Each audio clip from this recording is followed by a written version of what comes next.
அடுத்து அவங்க ஆரம்பிச்ச அரசியல் கட்சியில, அடுத்தவங்களுடைய அட்ரஸ்ல அரசியல்வாதிகளா இருந்துட்டு இருக்கிற இவங்க எல்லாருக்கும் ஒரு சவால்.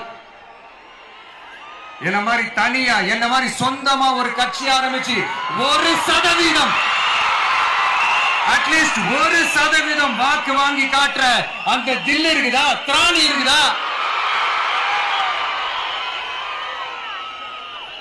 30 வருஷமா மக்கள் இயக்கமா இருந்து இன்னைக்கு மிகப்பெரிய ஒரு அரசியல் கட்சியா வளர்ந்து இந்த கூட்டணி கட்சிகள் மட்டுமே நம்பி இருக்கிற 75 வருஷ கட்சி, 50 வருஷ கட்சின்னு இன்னைக்கு ஆட்சி அதிகாரத்துல இருந்துட்டு இருக்கிற இவங்க எல்லாரையும் மீறி இன்னைக்கு களத்துல தனியா நின்னு இந்த 2 வருஷத்துல முதன்மை சக்தியா வளர்ந்து 30% தாண்டி இன்னைக்கு மக்கள் ஆதரவை பெற்றிருக்கிற நமக்கு அனுபவம் இல்லையா? உங்களுடைய அனுபவம் என்னன்னு சொல்லட்டுமா? கட்சி ஆரம்பிச்ச அண்ணாவை மறந்தது, கட்சி ஆரம்பிச்ச எம்ஜிஆர் அவர்களை மறந்தது, கட்சியை வளர்த்த ஜெயலலிதா மேடம் அவங்களை மறந்தது.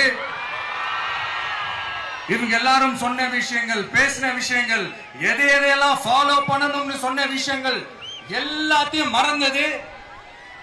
இவங்களுக்கு நமக்கு அனுபவம் இல்லையா? நமக்கு அனுபவம் இல்லதான். கொள்ளை அடிக்கிறதுல எங்களுக்கு அனுபவம் இல்லதான். அதெல்லாம் எங்களுக்கு சுட்டு போட்டாலும் வராது. இந்த கொள்கையை பேருக்கு மட்டும் வச்சுக்கிட்டு நேரடியா சரண்டர் ஆகிறது, மறைமுகமா சரண்டர் ஆகிறது, இந்த மாதிரி அனுபவம் நமக்கு இல்லதான்.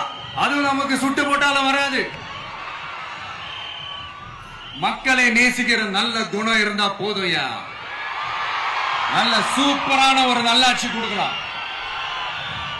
நல்லாட்சி கொடுக்கிறதுக்கு மெத்த படிச்ச மேதாவிகளா இருக்கணும்லாம் ஒன்னும் அவசியம் இல்ல.